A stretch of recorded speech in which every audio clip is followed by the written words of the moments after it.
Tariff war அப்படிங்கிறது தான் இப்போ பல நாடுகள்லையும் பேசப்பட்டு வருது. ஒவ்வொரு நாடும் பயப்படுறாங்க. அமெரிக்கா நமக்கு எதிராக எவ்வளோ பெரிய டேரிஃப் வார் யூஸ் பண்ண போகிறாங்க, சீனாவினுடைய பதிலடி எப்படி இருக்க போகுது, ரஷ்யா உக்ரைன் போர் இதனால் நிற்குமா, இல்லை இஸ்ரேல் ஹமாஸினுடைய யுத்தம் சீஸ்ஃபயர் ஆன மாதிரி ஏதாவது ஒரு அறிவிப்புகள் வெளியாகுமா இப்படின்னு சொல்கிற பல கேள்விகளுடன் பல உலக நாடுகள் காத்து கொண்டிருக்கிறார்கள்.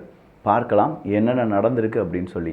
நான் உங்கள் விக்கி, இது உங்கள் தமிழ் விதை. ஷார்ட்டாக கொஞ்சம் செய்திகள்.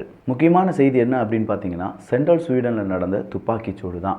ஒரு மனுஷன் திடீர்னு பார்த்தா அடல்ட் படிக்கிற இடத்துல போய் துப்பாக்கிச்சூடு அப்படிங்கிறத நடத்துகிறான். அதில் 12லேருந்து 13 நபர்களுக்கு காயம் ஏற்பட்டது அப்படின்னு சொல்லி இனிஷியல் செய்தி சொன்னது. அதன் பிறகு 6 பேர் இறந்துட்டாங்கன்னு சொன்னாங்க. இப்போ வர 11 பேர் இறந்ததாக தகவல்கள் வெளியாகி இருக்கின்றன.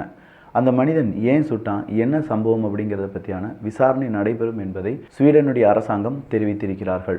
இது மட்டும் இல்லாமல் இதனுடைய தொடர்ச்சியாக வேறு எந்த அசம்பாவிதமும் நடைபெறாமல் இருப்பதற்கு ஸ்வீடன் அரசாங்கம் முன்னெச்சரிக்கை நடவடிக்கை எடுக்கப்படும் என்கிற தகவலும் வெளியாகி இருக்கிறது. இந்த இடத்துல ஸ்வீடன் எடுத்திருக்கக்கூடிய இந்த முன்னெச்சரிக்கை நடவடிக்கை ரொம்ப முக்கியமானது. ஒரு இடத்துல ஒரு குற்றம் நடக்குதுன்னு வச்சுக்கோங்களேன். உதாரணத்துக்கு நம்முடைய மீடியாவை எடுத்து பாருங்கள்.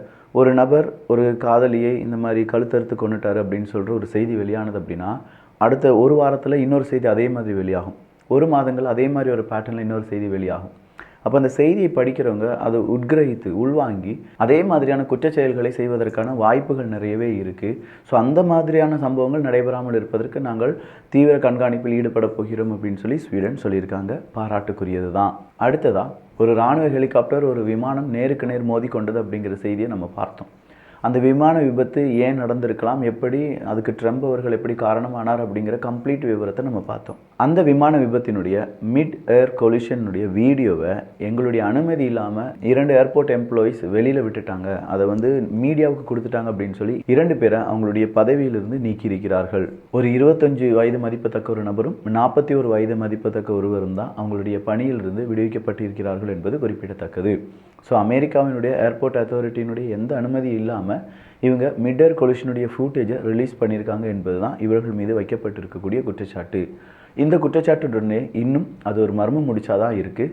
எப்படி 2 விமானங்கள், ஒரு ஹெலிகாப்டர் ஒரு விமானமாக இருந்தது என்றாலும் அது எப்படி மோதியது, மிட் ஏர் கொலிஷன் இவ்வளோ சாத்தியமான விஷயங்களில் நடைபெற வாய்ப்பே இல்லையே, அதனுடைய காரணங்கள் என்ன அப்படிங்கிற பல கேள்விகளுக்கும் விடை இன்றும் மர்மம் தான். அடுத்ததாக கேன்சர். இன்றைக்கி வேறு முக்கியமான ஒரு செய்தி, இந்த லங் கேன்சர் அப்படின்னு சொல்லுவோம் பார்த்தீங்களா, இந்த லங் கேன்சர்லாம் சிகரெட் ஸ்மோக் பண்ணாத நபர்களுக்கும் அடிக்கடி இப்போ வர தொடங்கியிருக்கு அப்படின்னு சொல்கிறாங்க. அப்போ அதுக்கு பின்னாடி என்ன தான் இருக்குது அப்படிங்கிறது இன்னும் கண்டுபிடிக்க முடியலை. பட் சீக்கிரமாக அதை கண்டுபிடிச்சணும் அப்படின்னு சொல்லி விஞ்ஞானிகள் நம்பிக்கை தெரிவிக்கிறார்கள். அதனுடைய காரணம் தெரியறதுக்கு முன்னாடி இதனால் எத்தனை பேர் இறக்க போகிறாங்க அப்படிங்கிறது தெரியலை. பட் இன்னொரு விஷயம், மங்கோலியெல்லாம் நம்ம எடுத்து பார்த்தோம்னா 5 நபர்களில் 1 நபர் இறப்பதற்கு காரணம் கேன்சர் தான் அப்படிங்கிற தகவல் வெளியாகி இருக்கிறது. இது ஒரு ஷாக்கிங்கான ட்ரூத் தான். 5 நபர்களில் 1 நபருக்கு கேன்சரா, அதை எப்படி நம்மளால் பார்க்க முடிகிறது? இது ஒரு பணக்கார வியாதி அப்படின்னு சொல்லிட்டு இருந்தாங்க. இப்போ சர்வசாதாரணமாக எல்லா வீடுகளிலும் ஒரு கேன்சர் பேஷண்ட் அப்படிங்கிற லெவலுக்கு மாறிவிட்டதே. இதிலேருந்து நம்ம எப்படி தப்பிக்க போகிறோம் அப்படிங்கிறதெல்லாம் $1 மில்லியன் கேள்வி. கேன்சருக்கான ட்ரீட்மெண்ட், கேன்சருக்கான வேக்சின் இதெல்லாம் நாங்கள் கண்டுபிடிச்சிட்டோம் அப்படின்னு சொன்னால் கூட இது எல்லாமே இன்னும் ட்ரையல் அண்ட் எரர் மெத்தடில் தான் இருந்துக்கிட்டே இருக்குது. சொல்லப்போனால் அது கம்ப்ளீட் ஒரு பேக்கேஜாக, ஒரு அவுட்புட்டாக, ஒரு ப்ராடக்டாக இன்னும் வெளியில் எதுவுமே கொண்டு வரல அப்படிங்கிறதும் குறிப்பிடத்தக்கது. கேன்சரை நம்ம ஊர் எப்படி பார்க்கிறது அப்படின்னு பார்த்தா கூட இந்த பட்ஜெட்டில் கூட நம்ம பார்த்துருப்போம். கிட்டத்தட்ட 36 ட்ரக்ஸுக்கு இம்போர்ட் வரி அப்படிங்கிறது இல்லை, நம்ம ரத்து பண்ணிட்டோம்னு சொன்னோம்ல, அதில் கேன்சர் ட்ரீட்மெண்ட்டுக்கான மருந்துகளும் இருந்தது என்பது குறிப்பிடத்தக்கது. ஈரானை பற்றியான ஒரு பகீர் இன்ஃபர்மேஷன் வெளியாகி இருக்கிறது. ஈரான் 3000 கிலோமீட்டர் போகக்கூடிய ஒரு பாலிஸ்டிக் மிசைலை தயாரிச்சிட்டாங்களாம். அந்த பாலிஸ்டிக்ஸ் மிசைல் அணு ஆயுதத்தை ஏந்தி செல்லக்கூடிய வல்லமை படைத்தது அப்படின்னும் சொல்லப்படுது. இந்த டெலகிராஃப் அப்படிங்கிற மீடியாவில் வெளியான செய்தி தான் இது. இதற்கான டெவலப்மெண்ட் அப்படிங்கிறத வடகொரியாட்டிலிருந்து இவங்க பெற்றிருப்பார்கள், ஈரான் பெற்றிருக்கும் என்பது தான் குறிப்பிடத்தக்கது. ஸோ இந்த மாதிரியான செய்திகள் வெளியாகி இருப்பதால் ஈரான் அடுத்ததாக அணு ஆயுதம் சம்பந்தப்பட்ட டெக்னாலஜியில் இப்போது முன்னேறி கொண்டு வருகிறார்கள் அப்படிங்கிறத தெளிவாக நம்மளால் பார்க்க முடிகிறது. இன்றைக்கி இஸ்ரேல் நம்ம எடுத்து பார்த்தோம்னா, இஸ்ரேல் தனிமை அடைந்து விட்டார்கள், ஐசோலேட் ஆகிட்டாங்க. யுத்தத்துக்கு பிறகு இஸ்ரேல் தனிமை அடைந்து விட்டது. பல நாடுகளிலிருந்தும் இஸ்ரேல் அவங்கள விலக்கி வைத்து பார்க்கிறார்கள். இஸ்ரேல் இப்போ தனியாக தான் இருக்காங்க அப்படிங்கிற தகவலும் வெளியாகி இருக்கிறது. ஏன்னா இஸ்ரேலை பொறுத்த வரைக்கும் ஈரான் கூட சண்டை, பாலஸ்தீனம், ஹமாஸ், காசா அப்படின்னு சொல்கிற சண்டை, அடுத்ததாக ஹிஸ்புல்லா, லெபனன் அப்படின்னு சொல்கிற அந்த நாடுகள் கூட சண்டை, இப்படின்னு சொல்கிற ஏகப்பட்ட பிரச்சனைகளுடன் இஸ்ரேல் தன்னை தனியாக பார்த்து கொள்கிறது. வேறு எந்த நாடும் தன்னுடைய அரசியலையோ தன்னுடைய பாதுகாப்பிலோ எந்த இடையூறும் வைக்கக்கூடாது அப்படின்னு சொல்லி இஸ்ரேல் விரும்புவதாகும். இதனால தான் இஸ்ரேல் பிற நாடுகளிடமிருந்து தங்களை தனிமைப்படுத்தி கொண்டார்கள் என்கிற தகவலும் வெளியாகியிருக்கிறது. ஐநா சபையினுடைய கிளை அமைப்பு இன்னைக்கு அந்த பாலஸ்தீன் ரெஃப்யூஜிஸ் இருக்காங்கல்ல, அவங்களுடைய நிலைமை பற்றி கவலைக்கிடமான ஒரு செய்தி அறிக்கையை வெளியிட்டிருக்கிறார்கள். சொல்லப்போனால் பல அகதிகளும் இல்லாட்டி அங்கே இருக்கக்கூடிய பல ரெஃப்யூஜிஸும் அப்படிங்கிறது அவங்களுடைய உடல்நிலையில் எந்த விதமான முன்னேற்றமும் இல்லாமல் இறந்து போகிறதுக்கான வாய்ப்புகள் இருக்குது. அதே மாதிரி அவங்களுடைய ஃபினான்ஷியல் ஹெல்த் அப்படிங்கிறது ரொம்ப கஷ்டமாக தான் இருக்குது. இப்படியே போயிட்டே இருந்துச்சுன்னா இது இன்னும் மோசமடையும் அப்படிங்கிற தகவலை வெளியில் விட்டுருக்காங்க. ஸோ பாலஸ்தீன் மக்களுக்கு உடனடியாக உதவிகளை பல நாடுகளும் இணைந்து வழங்க வேண்டும் அப்படின்னும், அப்படி இல்லைனா பல நபர்கள் இறந்து போவதற்கான காரணமாக நாம் மாறுவோம் என்கிற தகவலையும் ஐநா சபை வெளியிட்டிருக்கிறது. அமெரிக்காவினுடைய டாக்டர்ஸ் USAID அப்படிங்கிறது நிறுத்தப்பட்டிருப்பதற்கான அந்த ஒரு அடுத்த கட்டத்தை யோசித்து பாருங்கள், கான்சிக்வன்சஸை யோசித்து பாருங்கள் அப்படிங்கிற தகவலை அமெரிக்க அரசாங்கத்திடம் கோரிக்கையாக வைத்திருக்கிறார்கள். ஏன்னா இந்த USAID அப்படிங்கிறது நிறுத்தப்பட்டிருப்பதால் ஆப்பிரிக்க நாடுகளில் பல நாடுகளிலும் அத்தியாவசிய தேவைக்கான மருந்துகள் கிடைப்பதில் சிக்கல் இருக்குது அப்படின்னும், நிறைய ஏழ்மையான நாடுகளில் போதுமான அளவுக்கு போஷாக்கு நிறைந்த சாப்பாடோ இல்லை அதை குணப்படுத்துவதற்கான மருந்தோ இல்லாமல் பல மனிதர்களும் குறிப்பாக பல குழந்தைகளும் உயிரிழக்க வாய்ப்புகள் இருக்குது அப்படிங்கிறதும் இப்போது அமெரிக்க டாக்டர்ஸினுடைய குற்றச்சாட்டு. ஸோ அமெரிக்க டாக்டர்ஸ் சொல்கிறபடி USAID அப்படிங்கிறத அமெரிக்க அரசாங்கம் இனியும் அனுமதிப்பாங்களா அப்படிங்கிறதெல்லாம் பெரிய பேசு பொருள் தான். அடுத்ததாக காசா பகுதியில் வாழக்கூடிய மக்கள், காசாவை நோக்கி படையெடுத்து வந்த மக்கள், அவங்களுடைய ஹெல்த் கிரைசிஸ் அப்படிங்கிறது நாளுக்கு நாள் அதிகமாகிட்டு இருக்கு.